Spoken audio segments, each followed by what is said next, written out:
Practical Anarchy, A Guide to Self-Determination. Dickie Dread. Section 44 in the book. Alternatives within capitalism. Critiquing capitalism is not enough. People have always sought ways of living and exchanging outside its grip. Some of these alternatives emerged under duress, some as conscious resistance, others as experiments that flickered, flourished or folded. They rarely escape capitalism entirely, but they show that humans do not need markets, wage slavery or endless growth to meet needs and organise collectively.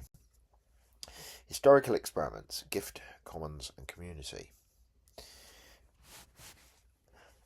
Long before the market was imagined as natural, countless societies practiced gift economies and reciprocal exchange. Anthropologists have recorded Indigenous practices where prestige came from giving rather than hoarding. The potlatch of the Pacific Northwest, the Kulu Ring of the Trobriand Islands, or Andean Aina, the reciprocity.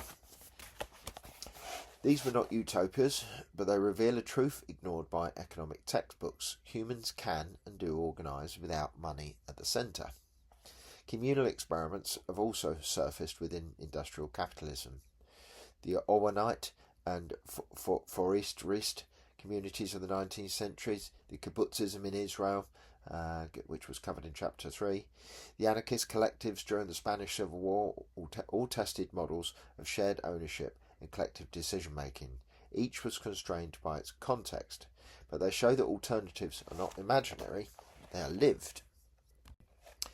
Modern stopgaps, commons and cooperatives. Today, cooperatives and commons-based projects persist as cracks in the capitalist pavement. Worker-owned business such as the Mondragon Corporation in Spain show that firms can scale up while maintaining cooperative governance.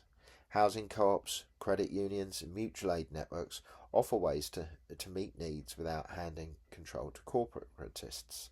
Digital commons extend this tradition into cyberspace. Wikipedia, open source software like Linux, Creative Commons licensing, platforms built on voluntary cooperation and shared resources rather than profit. These experiments prove that vast infrastructures can be maintained without a profit motive, though they are often parasitised or enclosed by corporations, as with Google monetising open protocols. Commons also survive in Indigenous struggles to defend land, water and forests, often against both states and corporations. These are not only alternatives, but sites of frontline resistance, keeping alive different modes of relating to nature and each other. The Venus Project, techno-utopian visions. Some experiments point forward rather than back. The Venus Project, founded by Jacques Fresco, imagines a resource-based economy where automation and scientific planning replace money. Markets and politics.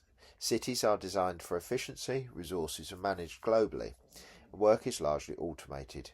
For critics, it is overly technocratic and risks reproducing hierarchy in the name of rational planning.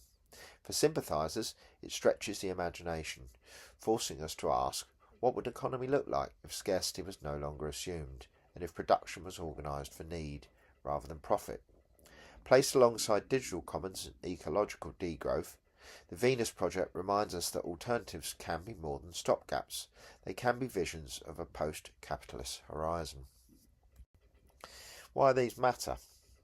None of these examples abolish capitalism on their own. Cooperatives still trade in markets. Commons are often fenced in by states. Techno-utopias remain sketches on paper. But they puncture the myth of inevitability. They show that other logics, reciprocity, care, sufficiency, are not only possible but already practiced. They also prepare the ground. As we will argue in the next chapters, especially the discussion on resource-based societies, the abolition of money, it is not about adding alternatives alongside capitalism, but about scaling these logics into a new foundation.